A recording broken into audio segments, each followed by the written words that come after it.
Que o Senhor venha abençoar a vida dele, que vai ser instrumento de Deus, tem sido um instrumento, um agente de milagre nessa cidade. Às vezes as pessoas não veem, mas aquele que tudo vê, ele está vendo o que está sendo feito, que está sendo semeado nessa cidade. E os frutos virão para a glória do Senhor. Estenda tuas mãos em nome de Jesus. Pai, nessa noite nós estamos alegres, Deus, por nós estarmos reunidos em teu nome. Aqui está a sua igreja, não a placa, o seu povo, aqueles que o Senhor chamou, aqueles que o Senhor remiu, aquele que o sangue do Senhor Jesus lavou. Nessa noite nós estamos aqui reunidos para ouvir a tua voz. Aqui está o teu servo, o pastor Sérgio, que será o ministro nessa noite. Pai, toma a vida dele nas tuas mãos. Usa, Senhor, como instrumento, como canal nas tuas mãos.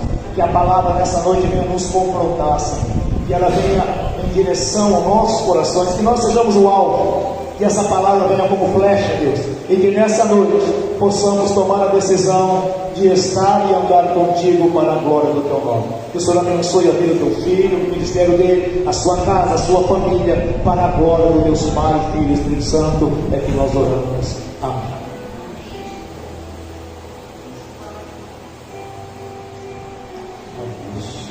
A graça e a paz, irmãos. Amém. Muito bom estar novamente aqui. Já estávamos chocados, irmão. Mas será que os irmãos não gostou hoje para ver que eu lá? Mas é brincadeira, porque a gente se encontra direto na rua, né? E é muito bom poder estar com os irmãos flutuando. Porque a cidade é pequena, a gente se encontra no mercado, no posto de gasolina, em todo lugar aí. Agora o Joarinho para a academia direto ali, descendo ali a trajetória dele. E isso é muito bom. E quando o pastor Ricardo me convidou para estar aqui, era para mim estar na outra semana, né? A gente tinha um compromisso com a primeira do mesmo, na mesma data. E ele falou a respeito do tema. O tema dessa campanha é decisão. É um tema assim para a gente no mínimo pensar. No mínimo você tem que pensar nesse tema. Quais são as decisões que nós temos tomado? E aonde essa decisão te levou ou está te levando? Porque existe decisão que muda a nossa história. Existem decisões que tomamos que ela muda a nossa história, tanto para bem como para mal, tanto para o sucesso como para o fracasso. Então é um tema assim muito sugestivo e no mínimo eu tenho que pensar a respeito das decisões que eu tenho tomado na minha vida. Aí alguém vai dizer, mas eu não tomo decisão, eu tenho jeito que faz, tá bom. Por outro vento bater, mas está ótimo. Aí é pior ainda. É pior. Uma pessoa que não tem objetivo, uma pessoa que não tem metas, uma pessoa que não sonha, uma pessoa que não tem projeto, não tem motivo nenhum para estar aqui. Não é para aqui, né? Ele está aqui na terra. Se Deus permitiu que você estivesse aqui, Deus já me deu 50 anos. Então esse tempo é um tempo de preparação, mas nós temos que caminhar olhando para Ele. Amém? Amém? Paulo escreveu aos Filipenses, deixando-me das coisas que para trás fica, avançando para aquelas que estão diante de mim, para frente. Lá atrás não adianta a gente olhar. A gente tem que olhar para frente. E Deus tem coisas maravilhosas para realizar na nossa vida. Mas se a gente não tem projeto, se a gente não sonha, se a gente não tem objetivo, se do jeito que está, tá bom. Né? Então a gente vai nos acomodando e vai aceitando aquela fala. E está bom do jeito que está. Aí tem um ditado, aí o pessoal, principalmente ela não gosta de dizer, né? Se melhorar, estraga. Estraga não coisa nenhuma. Se você está ganhando R$2.000 e passa a ganhar 5, vai ficar mais ruim? Hã? você andar com a brasileirinha velha, né, calculador dando problema, aí se Deus te dá um 2005, 2025, 2024, vai ficar pior? Não. É isso, você mora no aluguel, não está na casa, ficou pior? Tá aqui não. Mas a gente vai aceitando essas coisas. O nosso consciente vai pegando, a gente não tem alvo, a gente tem um objetivo. E por não ter um alvo, não ter um objetivo, a gente não. Então eu devo pensar nesse tempo. Qual é a decisão que eu tenho que tomar? E se eu tomei a decisão, para onde essa decisão está me levando? Qual é o destino final? Eu trouxe um texto para nós pensarmos nessa noite em 2 Reis, capítulo 7.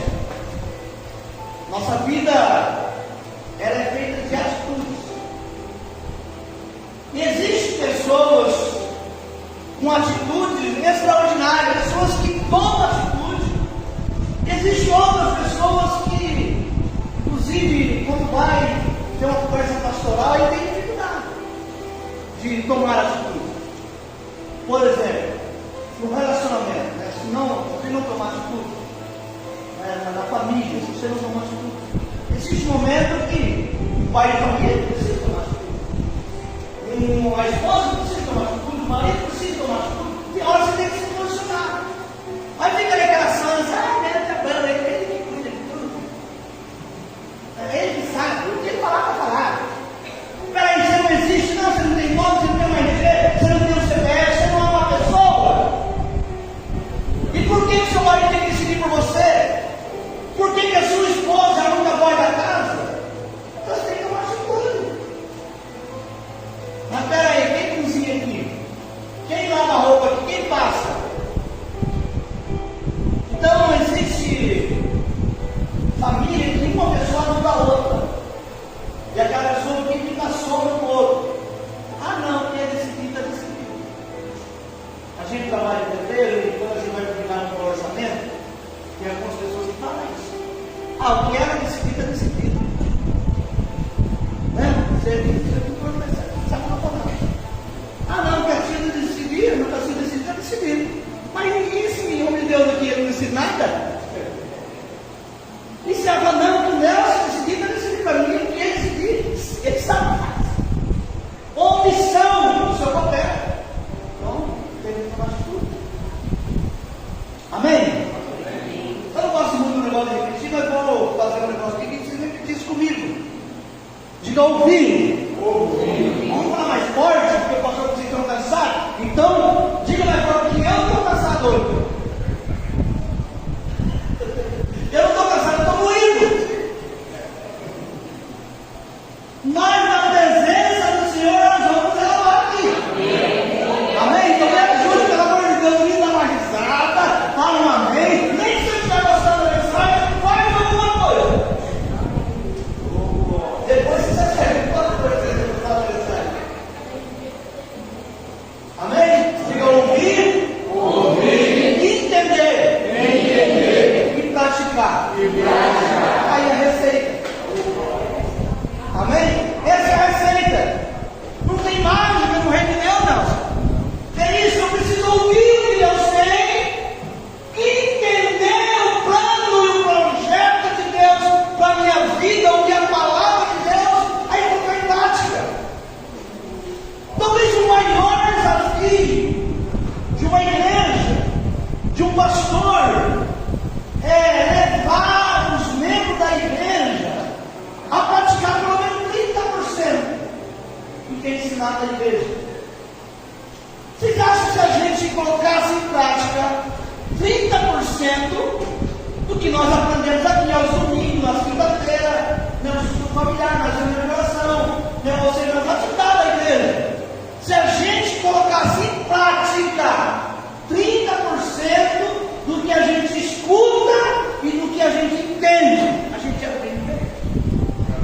Nós seríamos gente muito melhor, nós produziríamos muito mais, daria muito mais fruto. Mas o grande problema é que às vezes a igreja lá fala, eu não entendi hoje. Não entendi Aí se ele não entender, ele não consegue. Como o pastor vai cobrar que o irmão pratica alguma coisa se ele não entende?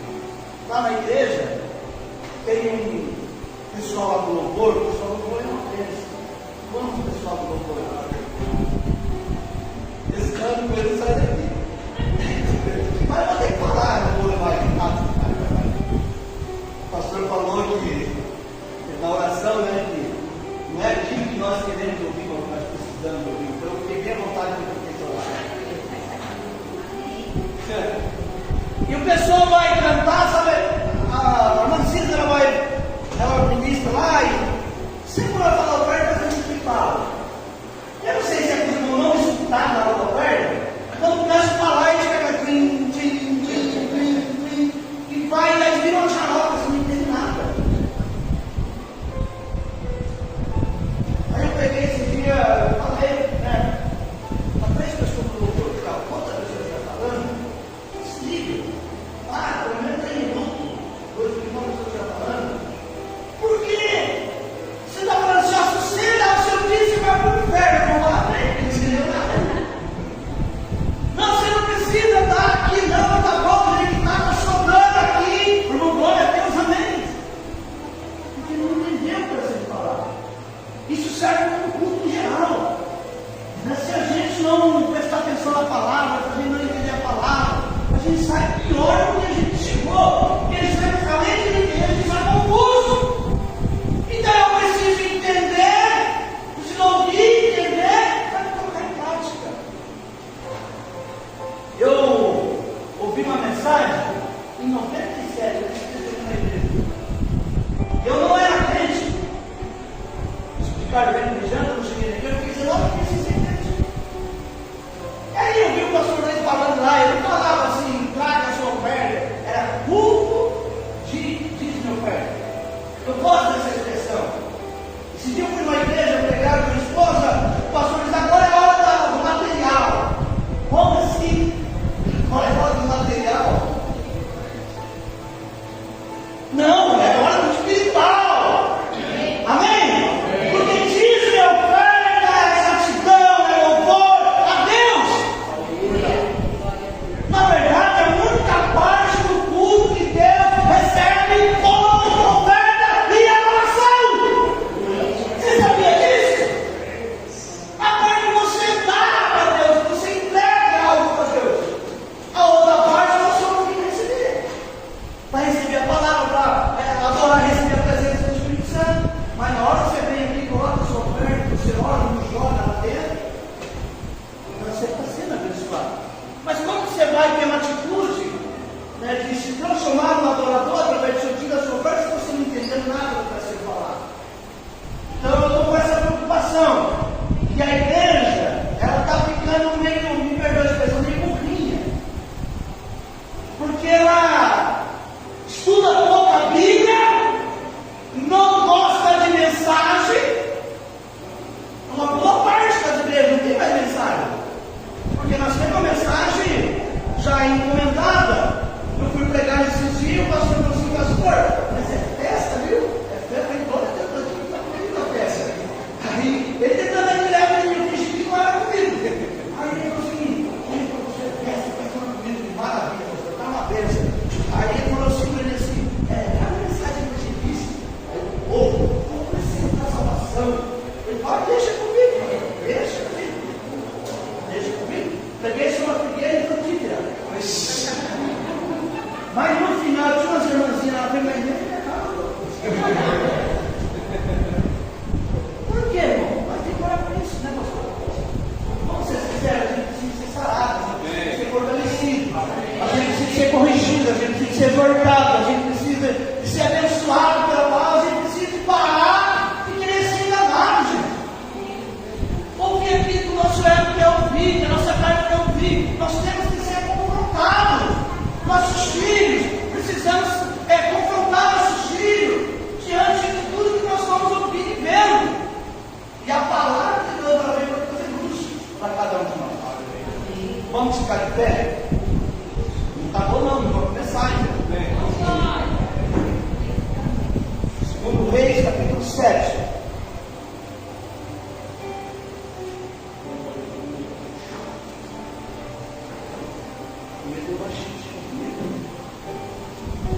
Glória a Deus. Aleluia. Acharam? No Reis capítulo 7. Então disse Eliseu: ouve a palavra do Senhor. Assim diz o Senhor: amanhã a esta hora, mais ou menos, dar-se-á um alqueire de flor de farinha por um ciclo e 2 de cevada por um ciclo, a pôr a tenda habitada de Samaria. Porém, o capitão cujo braço o rei se apoiava, respondeu ao homem de Deus: ainda que o Senhor fizesse janela no céu, poderia suceder isso. Disse o profeta: eis que tu verás com os teus olhos, porém disso não comerás. Quando o homem leproso estava à entrada da porta, os quais disseram uns aos outros: para que estaremos nós aqui, sentados até morrermos? Se dissermos: entramos na cidade, há fome na cidade, e morreremos lá. Se ficarmos sentados aqui, também morreremos. Vamos, pois, agora vivermos conosco no arraial do Sírio. Se nos deixar viver, viveremos. Se nos matar, tão somente morreremos. Poderia sentar? Lembra que o começo da mensagem começou dizendo que a nossa vida é feita de atitude e de decisão. Nós estamos diante de um cenário aqui muito interessante, porque é um cenário de milagre. É um cenário de milagre esse contexto. O capítulo 6, o capítulo 5, o capítulo 7 de 2 Reis, existe aqui talvez um dos maiores milagres da Bíblia. Porque no capítulo 6, Eliseu faz o machado popular. É um milagre extraordinário. No capítulo 6 também ele cega aqueles homens de cegueira. No capítulo 7 vai acontecer isso que nós falamos aqui. No capítulo 5 há a cura de Naamã. Então é um texto, no seu contexto, recheado de milagre. Mas também o livro de 2 Reis nos traz alguns ensinamentos importantes. Porque o cenário que eles estavam vivendo era um cenário de guerra e de muita fome. E a guerra, ela não tem nada de bom para trazer você fome. Nós estamos vendo aí o que aconteceu, por exemplo, lá com Israel, invadindo a Palestina, a destruição, a tristeza, a fome. Você viu que um vídeo lá do cara colocando a tampinha da balão, que engana a água na boca de uma criança, o pessoal da Cruz Vermelha. Então, sim, um cenário muito triste. Isso também está acontecendo na Venezuela, está acontecendo na África, está acontecendo em vários lugares. Existem várias guerras, a televisão mostra, a mídia mostra. Mostrou Israel é o centro. Jerusalém é o centro da nação, é o centro do mundo ali, podemos dizer assim. O olho do mundo está sobre Israel. Tudo que acontece em Israel, o mundo inteiro quer saber. Mas existem outros lugares que também o povo está sofrendo. E esse povo dessa época estava vivendo momentos de guerra atrás da outra, uma guerra que acabava começando outra guerra e assim vai. E tinha esse exército da Síria, que era um exército poderoso, talvez um dos inimigos mais implacáveis que Israel enfrentou ao longo da sua história. É um dos inimigos que era muito cruel com as suas presas, com os seus prisioneiros de guerra, quando eles abatiam os seus inimigos, a maneira como ele tratava os seus prisioneiros era muita crueldade que tinha esse exército aqui. E a Bíblia vai dizer que a cidade de Samaria, ela estava cercada pelo exército da cidade. Ninguém entrava na cidade e ninguém saía da cidade. Isso lembra bastante o cenário que nós estamos vivendo nesses dias, principalmente lá. Isso estava acontecendo. Isso também aconteceu na Covid. A gente nem sair, nem entrar e sair. Tinha gente que estava, por exemplo, também fechou a cidade. Decretou que ninguém entrava e ninguém saía na época da Covid. Então, achava que a Covid ia durar um mês, mas foi passando. Um ano, 2 anos. E como que uma cidade ninguém vai entrar e vai sair em 2 anos? Então, muita coisa aconteceu no tempo da Covid.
vai bradar uma voz profética, dizendo que há uma saída. Isso nós entendemos que por mais difícil que as coisas estejam acontecendo hoje, há uma saída para cada um de nós. Amém? Existe um Deus que cuida, existe um Deus que está no comando, existe um Deus que está no controle. Nunca houve-se tanta depravação espiritual como está acontecendo agora. Isso é no carnaval, quem viu o espírito da só que está já está no processo do mar. Então, todo ano sai uma nova. Vamos ver o que vai acontecer agora. Mas uma hora Jesus, em que eles zombam, esses dias tiraram a roupa de Jesus numa árvore lá. E a gente acha que isso aí vai passar desapercebido diante dos olhos do Criador. Está escrito que ele não toma o culpado por inocente. Aquilo que o homem semear, ele vai colher. Aí quando a mão de Deus vier sobre essa nação, uns vão dizer, eu não quero estar aqui não, eu vou estar aqui. Talvez nós já estamos passando por isso. Mas tem uma notícia para dizer que no meio de tudo isso, quando a mão de Deus vier, aquele que tem um compromisso com Deus, aquele que é marcado por Deus, vai acontecer o que aconteceu na cidade de Gós. O anjo destruidor veio no Egito, em toda a casa veio a morte, mas onde estavam os filhos de Israel? Não houve morte, porque havia a marca do sangue. E existe coisa que nós vamos passar. Existe coisa que nós vamos passar. Eu fico muito preocupado, meus irmãos, que é eleger só crente da política. Porque se a gente eleger pastor, não vai mudar nada. Na época de Daniel, o que aconteceu? Daniel era governador. José foi governador. O tempo que Daniel era governador, as pessoas foram jogando na cova, foram jogando na fornalha. Os crentes eram muito mais perseguidos que hoje. Nós podemos ter o presidente da República, pastor, nada vai mudar. Porque o que Jesus disse vai ter que cumprir. O que a igreja vai passar, ela tem que passar, sabe o que vai ter que fazer? Nos preparar. Sabe, nos revestir de Deus, buscar mais a Deus, para quando o cinto apertar, você não venha apostatar da sua fé, você não venha negar Jesus, mas que você venha perseverar. E eu sei que o meu Redentor vive. Eu sei que por fim ele se levantará. Ele veio chegando no meio daquela destruição e diz: olha, amanhã de manhã haverá provisão. Amanhã de manhã haverá uma medida de farinha, uma medida de flor por um ciclo. Eles já estavam dizendo: nós estamos em meio ao caos, em meio à destruição, mas os olhos de Deus estão sobre a gente. Deus vai entrar com providência. Eu não sei quanto que já passou fome, mas quem passou fome sabe o que é. Quem já ficou um mês sem comer arroz, um mês sem comer feijão? Eu fiquei 2 anos, ou quase, acho que mais de 2 anos e meio, sem comer um caroço de arroz sequer. Não sou eu e meus 3 irmãos, comendo palmito e feijão carochado. Não sei quantos já comeram feijão carochado aqui. Feijão carochado é cheiro ali, né? Minha mãe coava assim aqueles bichos, os carochos, tirava, quando puseram o feijão, os carochos subiam. Quem sabe o que é carochado? Eu estou falando isso aí, sabe o que é? Busca no Google, busca na internet. É um bizarrinho, essa mãe tem sempre parecendo um pouco maior do que o outro. Parece um porquinho. Ele entra no feijão e pura o feijão. E quando você cozinha o feijão, ele sai. Alguns saem, outros. A gente fica dentro do feijão.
televisão assim, sabe? Cheio de poder, também, sabe? Estava lá o céu do rei, ele apoiava o braço dele, não tem nada. Ele disse: olha, mas nem que Deus abra janela no céu, isso pode acontecer. Esse perfil de crente vai viver a miséria. Não vim aqui porque precisa ficar essa canção no mesmo lado. Mas se você está nesse contexto, está nesse grupo, sai correndo.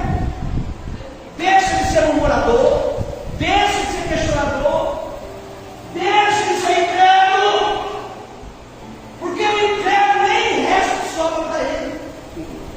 Nem resto, até o que tem será tirado. E aquele que crê? Esse é acertado. Amém? 100 vezes mais. Uma medida recalcada, transbordante, sacudida. Para quem crê? O profeta liberou uma profecia que era que haveria comida, que haveria uma porta aberta. Agora ele libera a segunda profecia. E ele vai dizer para aquele capitão: olha, tu verás com os teus olhos, mas não comerás.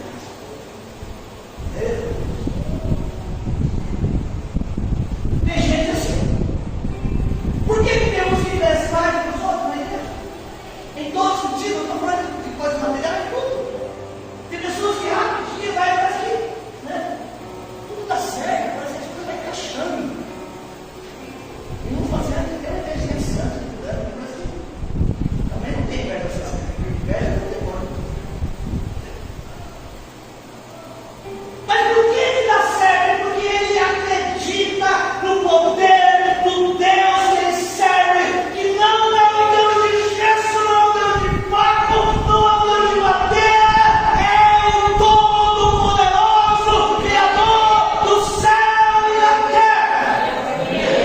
O Salmo 121 eu gosto, porque ele diz exatamente isso: eu levo meus olhos para o alto, da onde vem meu socorro, o meu socorro vem de lá, do Criador do céu e da terra. Aquele que criou todas as coisas, ele tem poder suficiente para mudar a sua história. E a palavra foi: você vai ter, mas não vai comer. E a gente parece assim, só quando tem essa profecia na igreja, dá a ideia assim que o profeta foi meio canudo, né? Não foi de Deus que ele falou. Isso aí não foi de Deus. Como que negócio é esse? Eu não vou participar da bênção dessa igreja? O pastor Ricardo vai se prosperar, vai por ali, a Diane e eu nada. Não é isso não. Deus simplesmente está colocando uma mudança de atitude. Se a gente mudar a nossa atitude, Deus também mudará a sentença dele sobre nós. A sentença de morte está relacionada a uma vida de pecado, de rebelião, uma vida de rebeldia diante do Criador, mas uma vida de obediência. Usarei de misericórdia até 1000 gerações daqueles que me amam. Eu gosto desse texto. Eu gosto porque a teologia da ordem hereditária nos ensina que o sacrifício de Cristo não vale nada, que não foi suficiente, que eu estou tentando ser a igreja, mas ainda sou amaldiçoado. Eu preciso fazer um ritual. Não sei se está aqui a noção. Se quiser, gente, não vou ritual para mim, não. Sabe?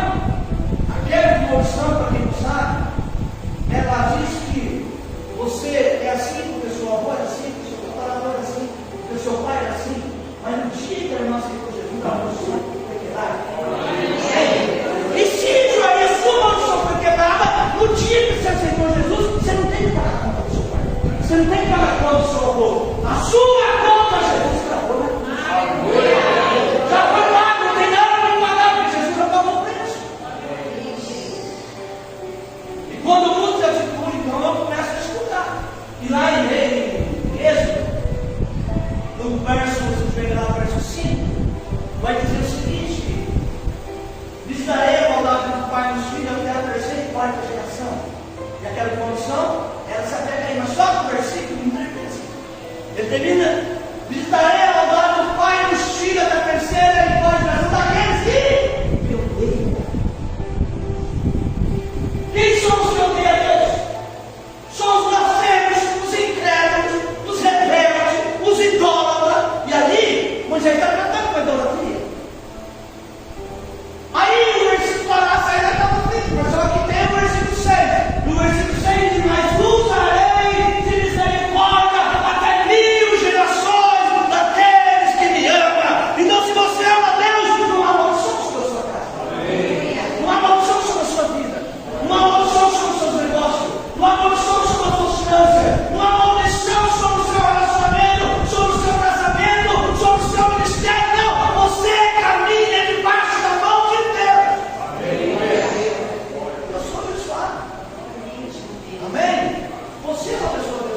quando Eliseu não liberou essa profecia. E agora? Então quer dizer que eu vou ver, não vou comer? Você não vai comer. Mas tinha uma pergunta, não, como? Tinha uma grande ali que vai comer com ele, ele vai comer, mas eu vou. Eu estou acreditando. E na porta da cidade, a partir do verso 4, na porta da cidade, na entrada da cidade, tinha ali 4 leprosos. Poxa, esses 4 leprosos aqui, é extraordinário a história deles. A gente tem muito para aprender nesses personagens. Porque às vezes a gente se apega nos personagens, ele é top da Bíblia. Esses 4 homens estavam condenados à morte. Os leprosos estavam nessa conversa, eles não podiam estar numa reunião como essa. Não podiam ter contato com a sociedade. Eles moravam separados por causa de um lugar chamado leprosário. E quando um leproso estava vindo na estrada, cerca de 500 metros, tinha que gritar: leproso, leproso, eu sou leproso, para que a pessoa pegasse um outro trajeto para não passar perto, para não ser contaminado com a mulher. Quando o leproso ele era curado, segundo a lei de Cristo, por exemplo, deixa eu ver aqui o Espírito. Quando ele era curado, ele ainda sentia e se apresentava ao sacerdote. O sacerdote examinava ele por completo. Se fosse testificado que ele estava 100% curado, então ele voltava, era reintegrado à sociedade, à comunidade de Israel. Mas se ele não fosse, se tivesse algum respingo a ele direta, ele voltava e ficava lá, leprosário, ficava ensinado. A lepra no Velho Testamento, ela é apontada como a pior doença de todas. E na época de Jesus também, a lepra foi uma das piores doenças que assolava juntamente com a cegueira. Você reparou que no Velho Testamento tinha cegueira, praticamente? Você fica torto lá. Por que no Novo Testamento tem tanta cegueira? Não é que não tinha cegueira, o ministério de Jesus veio bastante, fazendo cura, principalmente de pessoas leprosas e pessoas cegas. Por isso a Bíblia registrou muito cego ser curado e muito leproso ser curado, mas não significa que o Velho Testamento não tinha. Esses 4 leprosos estavam sentadão na porta da cidade com muita fome. Mas muita fome. E eles apontam alguns problemas. Eles dizem: olha, se a gente tentar entrar na cidade, a cidade está fechada.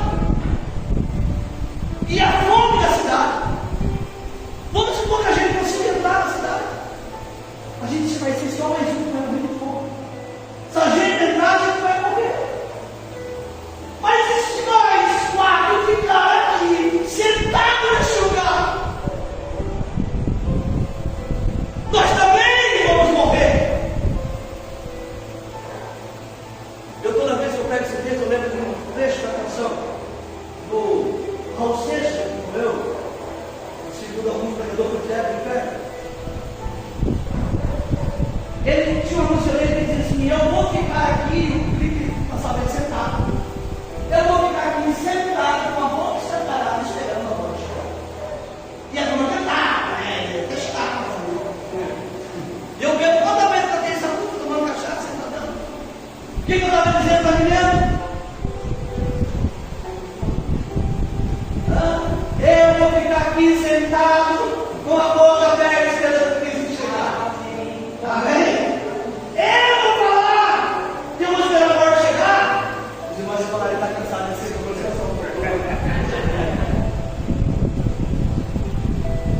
problema está aqui na nossa amizade, na nossa cabeça. Por isso, pastor, o tema é interessante, que as decisões passam pela nossa mente. O apóstolo Paulo diz que todo pecado passa pela nossa mente. Quando eu decido fazer o certo, passou pela minha mente. Mas quando eu decido fazer coisas erradas, também passou pela minha mente. O meu sucesso passou pela minha mente, mas o meu fracasso também passa pela minha mente. Veja a postura desses homens. Se a gente entrar lá, não tem nada para nós. Mas se nós estamos aqui, nós vamos morrer quando a leva vai nos comer, a leva vai nos matar. E nós vamos morrer. Existem pessoas que preferem morrer do que lutar. Isso é muito triste. Por quê? Porque aqui a depressão tem matado muita gente.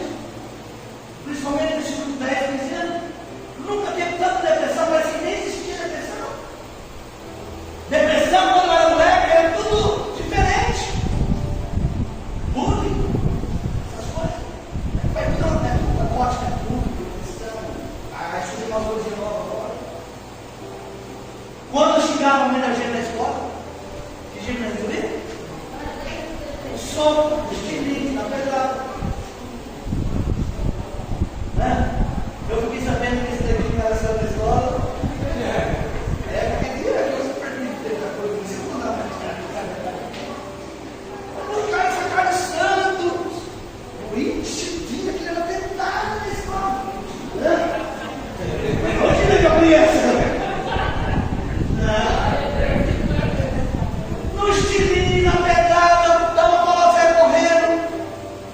Tinha esse negócio chamado de gordo, ficar chorando, não, irmão. Olha que o gordo pensava, se olhando na parede, essas fotos barrigadas também. Sabe, a gente estilingue, que é para ler. Pô, aí a gente afinava feio. Acordou, né? Agora, depois os homens choram, os adolescentes choram, os pastores choram. O menino levantou o pastor e chora. Não, gente.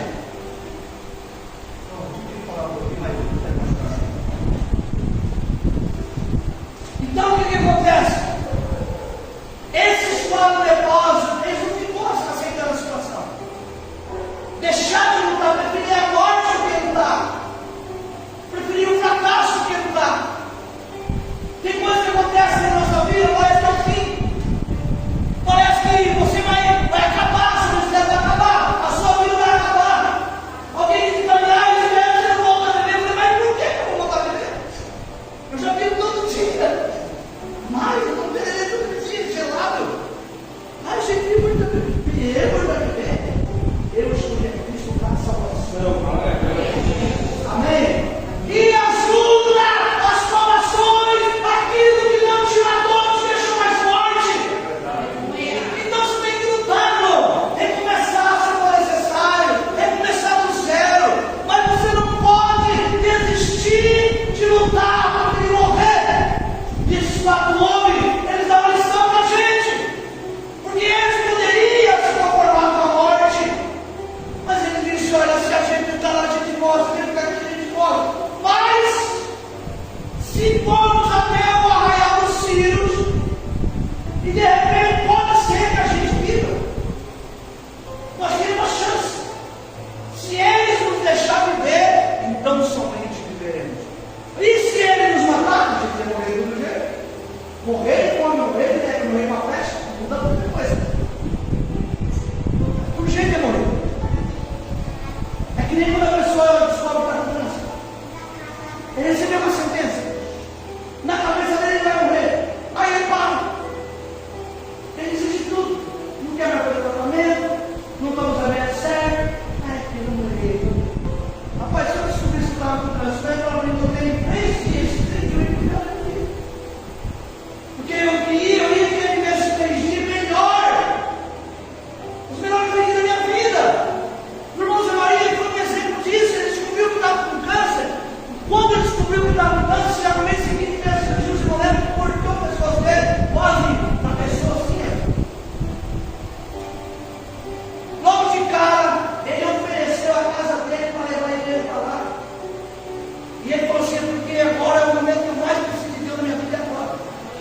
Ele buscou a Deus, não buscou a Deus, ele não era firme na igreja, ainda a hospitalias cumprido, não era desvido da igreja. Nesse tempo ele mudou o seu comportamento. Ninguém na igreja pediu para ele fazer isso.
piorar, estava mais. Toma uma atitude hoje.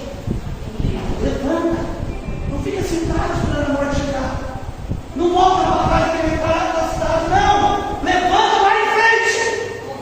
E o que tem na frente? O que tem? O que tem? Tem uma coroa te esperando. O que tem na frente? Tem bênçãos de Deus na sua vida. Um esforço te esperando. Quando eles saem, o rei assim de repente escuta o barulho. Deus vai escutar o barulho. Aquele barulho é multiplicado. Não é você que vai vencer sua guerra, é Deus que vai vencer a você. Por essa peleja não tereis de pelejar, o Senhor pelejará por vós, disse Deus para Josafá. Ele disse para Moisés: por que tu temos a mim, Moisés? Diga a esse povo que nós e esse exército nunca mais eles vão ter esse exército aí. Esse inimigo que está te afrontando hoje, nunca mais se vão ter. Mas tem que ter uma atitude, meus filhos. Se você não tocar nas águas, a água não abre. Se você não levantar, você vai continuar do jeito que está. E de repente, eles disseram: olha, acho que o rei de Israel se uniram com os filhos do Egito, os amorreus, os judeus. Estão vindo contra a gente. Vamos fugir.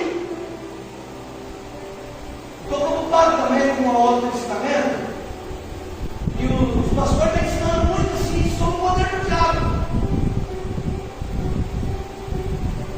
Eu acho que a gente tem que saber mais sobre o poder de Deus. Conhecer mais Jesus. Adorar Jesus. Às vezes passa um bom tempo falando do diabo, do inimigo, isso todo, desaparecido. Amém? Deus não está em pé de igualdade com o diabo. É Deus que enviou. Ele é instrumento do juízo de Deus. Ele vai até onde Deus permite. O inimigo se levantou. O inimigo fechou a porta. Que inimigo fechou a porta? Fechou a porta ser preguiçoso, não tarde, faltou no serviço. Deu mal testemunho no serviço, discutiu, brincou. Aí perdeu o emprego. Aí quer pegar a conta do inimigo? Eu também não sou jogado do inimigo. Mas isso aí está um perigo muito grande, porque nós estamos assim como se fosse uma luta, Jesus e o diabo, e Jesus está querendo empurrar o povo. Quando assistiu o vídeo lá? Só uma olhadinha. Quem não assistiu, os minutos, bem legal. Empurrando o passo do inteiro para ele, o povo. Apanha aqui, apanha sangue, cai no chão, levanta, cai. E os caras, vai, fulano, vai, tá bom. Aí no final ela se empurra. Tem gente que acha que Jesus pro diabo é assim: Jesus está sendo atacado, espancado, ele está quase perdendo. Não, irmão. Ele é Deus. Ele é o Deus Criador. Exerce no céu, exerce na terra. Ele tem poder sobre todas as coisas. Nunca, o diabo não é pai para Deus. Não tem nem como a gente colocar isso em discussão. Se Deus fazia assim, tudo que ele fez, ele estava fazendo segundo, para o Satanás.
pensou, eu acho que tem sido livro dos negócios desse camarada.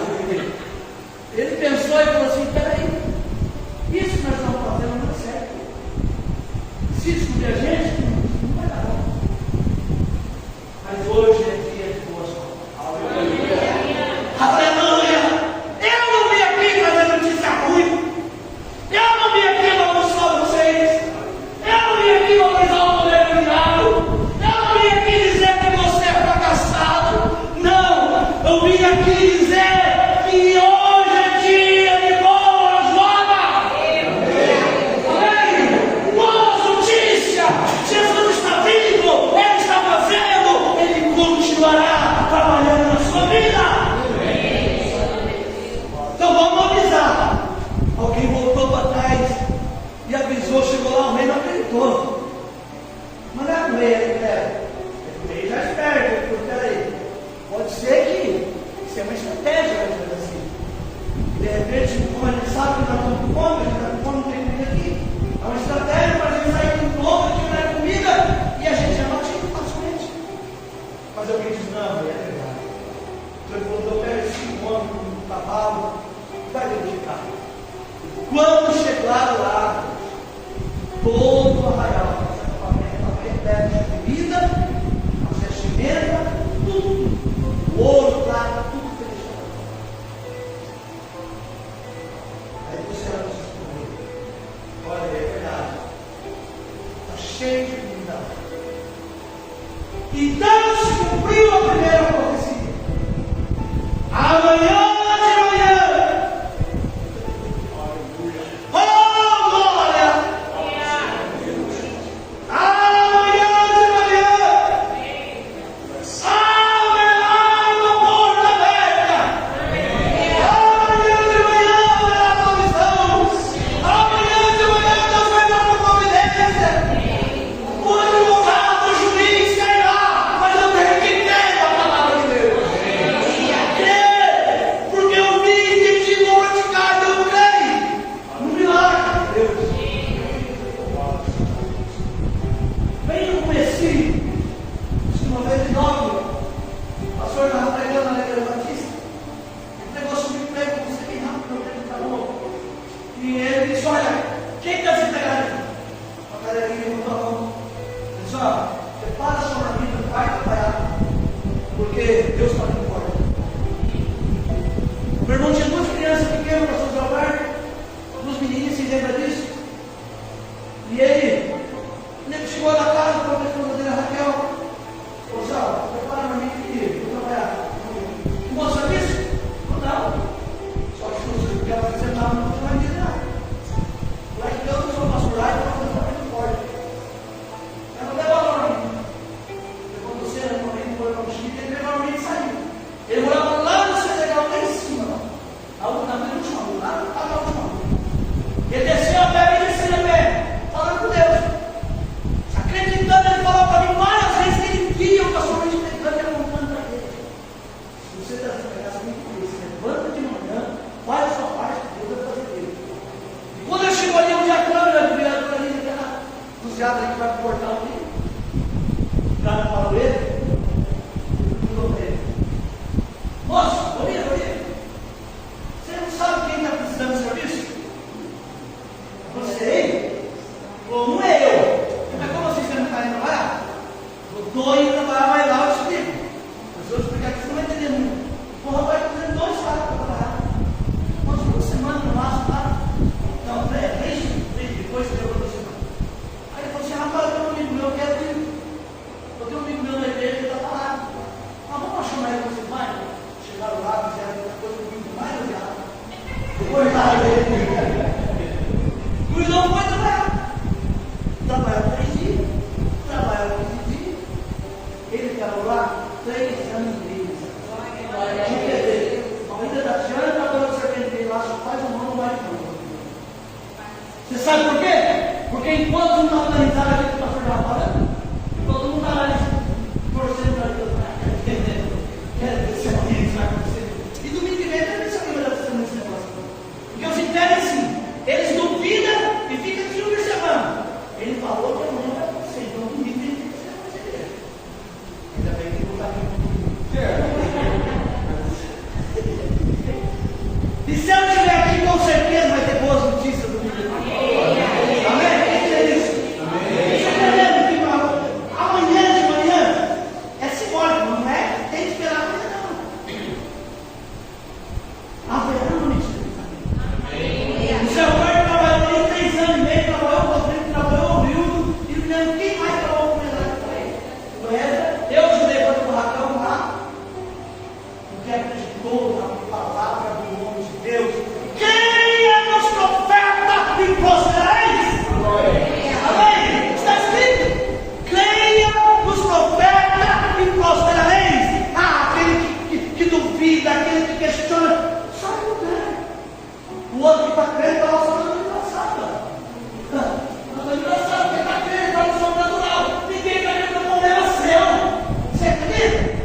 profecia. Eu pregar, pastor, isso é uma profecia. Todo mundo correndo, se eu tivesse dado da Bíblia e sair correndo para assim, não pode falar, pegar minha parte. E chegaram lá, todo mundo foi catando as comidas. O capitão, aquele carnudo, que dominou, que não acreditou, que zombou de Deus, que tirou sarro. Quando ele chega na entrada do arraial, a multidão vem e pisoteou. Tem morte para ele. Talvez a morte da leprosa era mais digna do que essa morte aí. Morreram a pisotear. Pisar na cabeça dele, matar ele. E quando ele morre, presta atenção que Deus, tudo que ele fala, não é só como ele ensina só. Deus cumpre também com juízo. Deus cumpre a sua palavra com juízo. A primeira palavra que Deus cumpre foi com bênção. Hoje tem Deus, ó. A segunda acontecimento foi: se cumpriu o que Deus disse. Tu verás com os seus olhos, mas não acontece. Amém? Amém.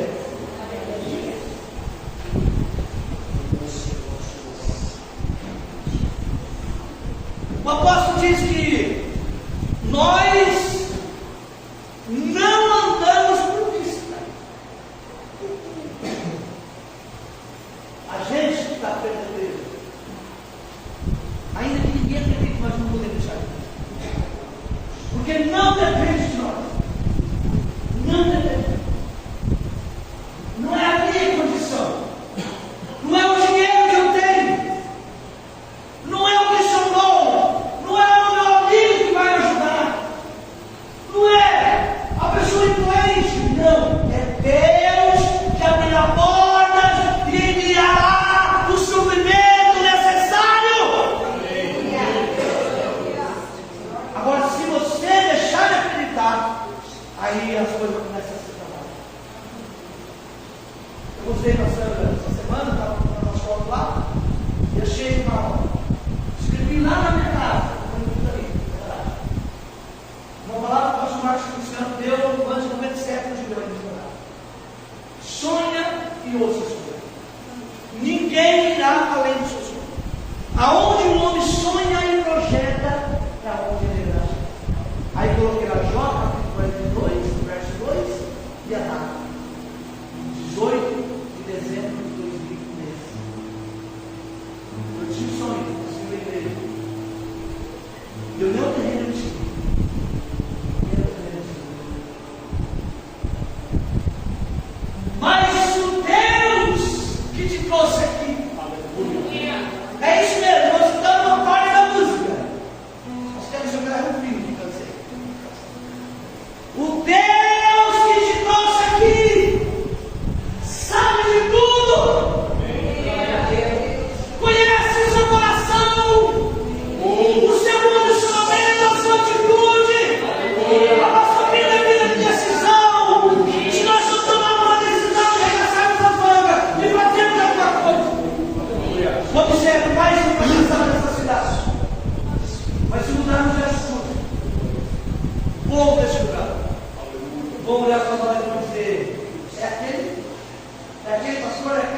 temos águas jornais mais de quase 30 anos.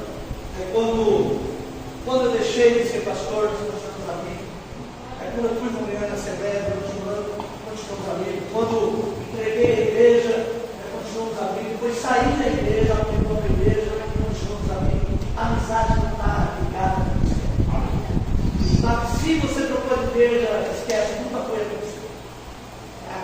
Se o melhor amigo seu te abandonou, fica tranquilo, nunca foi seu amigo. Então, amigo de verdade, eu vejo como opção de acreditar no lugar, na felicidade, mas a amizade é essa. Amém. Eu sou obrigado a sair, pela consideração.